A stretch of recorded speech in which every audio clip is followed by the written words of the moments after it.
हाँ जी दोस्तों, अपना ये वैक्यूम हो गया। हुण वारी है गैस रिलीज़ करन दी। सब तो पहला आपां वैक्यूम दा आह नट कसदे हैं, ठीक है। टाइट करके वैक्यूम करता बंद जी। हुण आपां गैस रिलीज़ करदे हैं।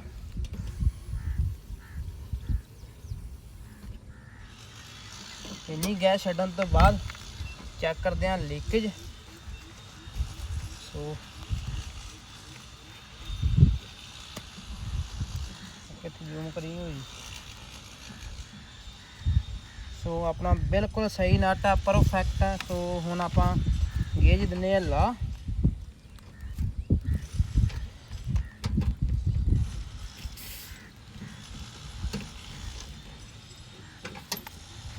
ठीक है, तो हुण आपां बाकी दूजी गैस भी रिलीज़ कर दिंदे सारी।